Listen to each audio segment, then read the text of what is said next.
Welcome back to Invest Global. Today we're revisiting Euler. This is a project that talks about before the coin actually launched, and now they've been listed on CoinGecko and CoinMarketCap for a little over a month now, and the prices retraced quite significantly.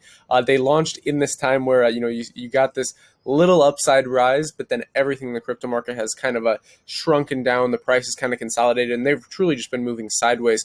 At this point, you have to always take into account, even though a project can build literally the best use case ever, they can have the greatest fundamentals, the greatest roadmap, the greatest tokenomics, the greatest team.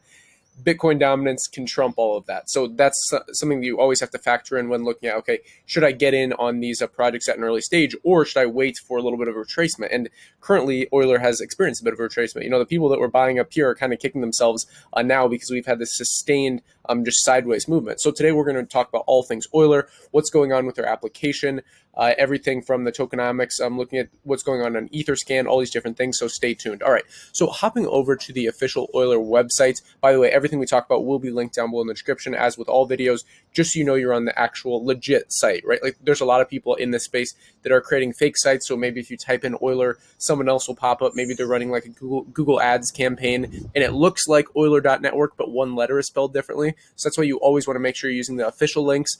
Great way to do this is either going in my videos, the links down below in the description, which is all the official links, or on CoinGecko or CoinMarketCap, they always have these links right here.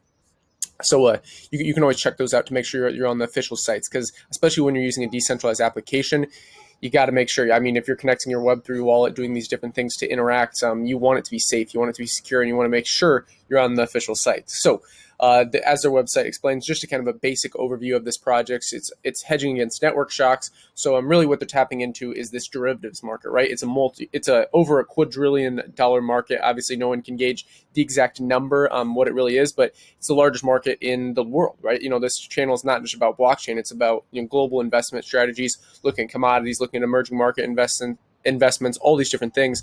But derivatives kind of trump all that, because they essentially take the underlying asset and build multiple, they literally create derivatives off of it, right? So that allows you to do things like a trade with options, leverage, margin, all these different things. And that's exactly what they're doing. Their app is coming soon, so this should be awesome. Their actual trading application for that underlying use case. But right now you can do things with staking over here with this button. The site's pretty straightforward. It's not that much. If you hit learn more, it brings you to the documentations. And I did want to touch on this. So the current tokenomics, the max supply is 100 million oil, so OIL tokens. And currently, if I remember right, it is, yes. So the actual released amount is right here, around 6 million. So 6 million to that 100 million. And one thing that is always very important to understand is, okay, is this project really decentralized? Like, who's holding these tokens? This is one of those concerns that people were having with Bitcoin when those mining rigs in China got shut down. It's like, okay, 33% of the network was shut down because of that one area. Now, does that mean it's truly decentralized? Now, in the case of Bitcoin, yes, this was kind of an anomaly. But when you're looking at a project, you need to look at, okay, who's holding the tokens? Is one user holding a ton of tokens? Well, in this case, it's in a smart contract. So slowly it drips out in their kind of tokenomics plan. So right now, obviously, this address, which is a smart contract, which will kind of lay out the tokens just like with Bitcoin. Every single block that's stamped, every 10 minutes, new tokens released in the market, and it's programmable, right? Nobody's saying, okay, now I'll release the tokens or now I won't. It's programmed, and everyone can verify how this happens. And if you verify that it's not happening, then you can not invest in this project, right? So that's a beautiful thing about the blockchain space. You can see, the large percentage there, but then after that, it's pretty well decentralized. Obviously, these two addresses have a significant amount. This one has 7%. This one has 1%. I'm assuming these are some of the very, very early investors. And then besides that, it's nicely decentralized. You can see a lot of people with, close to six figures, mid six figures in oil token holdings. So great to see. Holders is 2,278. Transfers total with oil is 8,633 at time of recording this. If you're adding this to your wallet, like MetaMask or something like that, you can add the actual custom token address, and this is where you always go to do that on Etherscan, and it's BSC scan or whatever blockchain you're working with. Like if you're on the Binance Smart Chain ecosystem, it'd be BSC scan. Same with Avalanche. These different things, they each have their own kind of scans, right? So this is all about making sure that you can identify the official site, right? So identify the official because there's always, like I said, not just on websites, but actual projects. People make their own blockchain projects that are kind of copies of this. Like Bitcoin SV is an example where it's on a larger scale, right? Bitcoin SV, and some people still believe in it, but I'm not a fan fan. I'm not a big fan of Bitcoin Satoshi Vision. So back here to the tokenomics, as I said, so 100 million oil, the following Google Sheet. Yeah, that Google Sheet lays out some nice things there. I will pop over here to metrics because I thought this was quite interesting. Maybe it's not working. Okay, there we go. No worries, no worries. Okay, let's move on here. This is where if you actually click on that staking mechanism, this is what it brings you to. So you connect your Web3 wallet. It's very, very simple. Currently, I'm just using MetaMask. I always recommend having multiple MetaMask set up. So, for example, having one just to practice on in small amounts to interact with these protocols so you know you're safe. If obviously you don't want to be storing a lot of your crypto in MetaMask. You want to be storing it in a hardware wallet. Ideally, I choose typically Ledger, like Ledger Nano S is great, Ledger Nano X is great.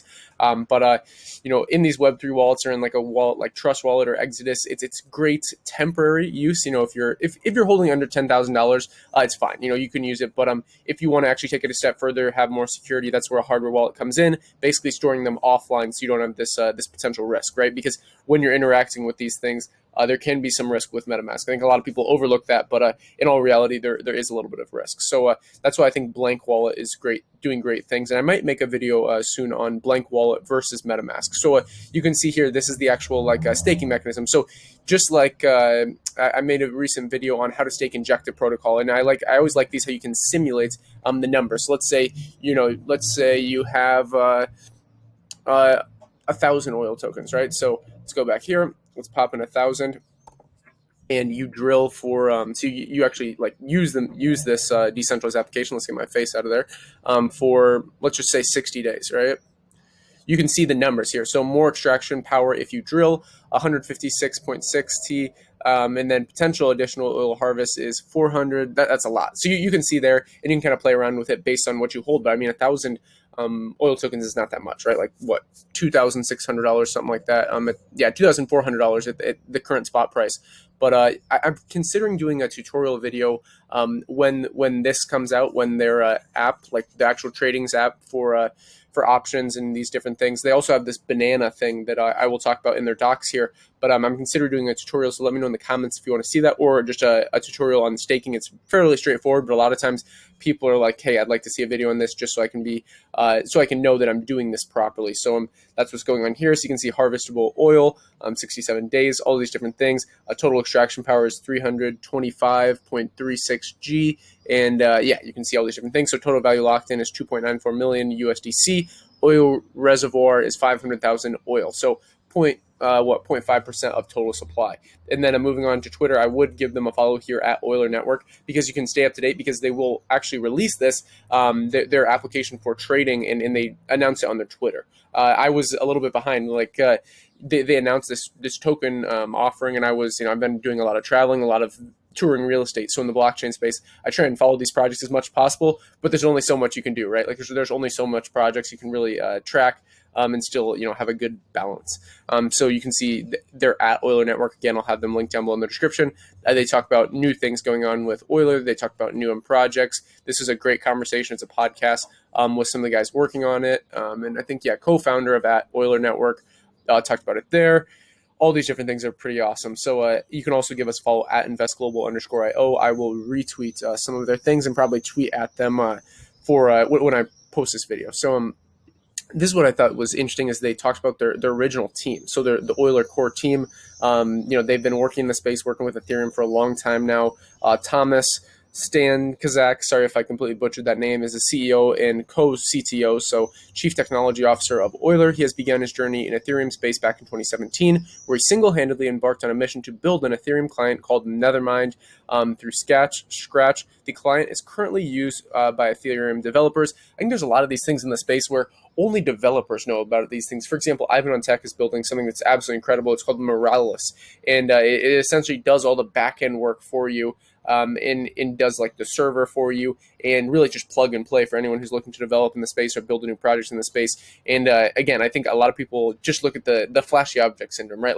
They just look at, oh, what's the project that's going to 100x next, rather than looking at, okay, what's the core structure? What are we building on here?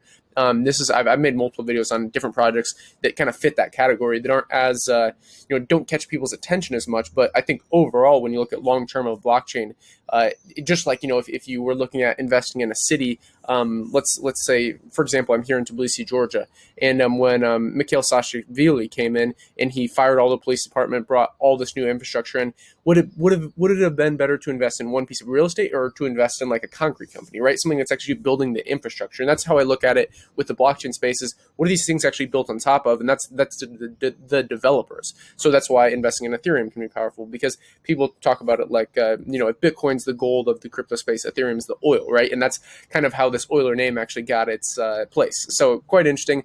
I mean, it basically allows you to make money either way on Ethereum, right? So if the gas fees go up, that's what they talk about here on the main site, is that hedging against the network shocks, right? So making money in these things. A lot of money was made in the physical, actual oil industry, right, in the Middle East. And now I think, this blockchain industry is going to be massive. It really has solved so many use cases. So many different industries are going to be disrupted by it. But I did want to show you this. I thought I had it pulled up. But, oh, yeah, here, the banana, Go Bananas. This is the last thing I'll talk about, and then we'll wrap it up here. But, again, at this point in the video, if you have any questions, just let me know in the comments. You can also join the Telegram group, and that way we can kind of continue the conversation. That link is down below in the description.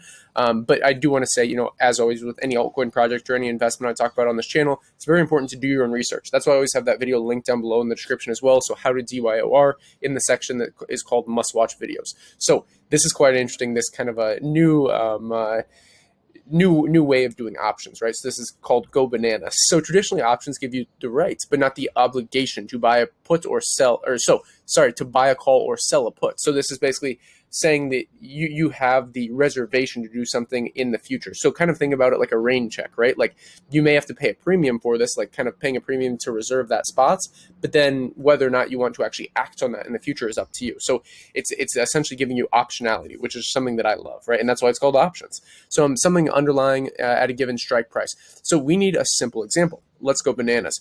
You can buy bananas options that tell you that you can buy called bananas at $5 per bunch in a $5 strike price. Bananas are the underlying. Now, we use the words put and called that are very specific to options, because it would be a bit confusing to say I buy an option to buy bananas or I buy an option to sell bananas. Instead, we say I buy a call option on bananas. I buy a put option on bananas. So on the example in this is the underlying asset bananas, right? So just like you can buy a call or a put on Tesla, right? Like, so saying that you will buy this asset or sell this asset at a given date at the set price, and you pay a premium for that option. But again, you can also sell that to people, and that's a nice way to make passive income, because you cap your downside, right? People can get really screwed if they do options wrong. So let's see. So you may own, hold, and put a $5 strike price, which means that if you have bananas, that you can put them into the market at $5 a bunch, even if the market is given the time to buy bananas for $3 a bunch. So if you hold a call option on bananas, then you can call the market and ask them to deliver the bananas for you at $5 a bunch, even if everyone else is paying $7. So that's a great example. If you're buying these options out in the future, especially like long expired options, you can essentially buy this asset at a set price, whereas in the future it could be trading literally at 10x that. So if you can do let's just say you're purchasing the option to purchase Ethereum at, let's say, at $3,000 in November of 2021. Well, Ethereum could be $6,000, right? So you could literally get into Ethereum at that price, still at that date, because you have that optionality, and then instantly sell it for that higher price. So that's kind of the idea there. So now after you buy an option, and we say that you hold it, when you sell, or rather create an option, we say you write it. So that's basically all for this, and that's how they describe options. I think that's a great way of doing it with the bananas example. But yeah, I hope you understand what Euler is doing fundamentally. Great project, low market cap, $14 million. About 5,000 people have this on their watch list. Again, it's down about 4% on the daily. Volume is very, very low, so keep that in mind. 157,000 only. Fully diluted valuation, since circulating the max supply is so, it's such a tiny amount. 6 million to 100 million. So fully diluted valuation is $246 million, whereas market cap currently is right around 15 million. So keep that in mind. It has retraced quite significantly. I would say be careful with this. Obviously, as I say, do your own research in all these. But that's all for this one. If you enjoyed it, let me know in the comments. Like, subscribe button, all, invest global, and until next time.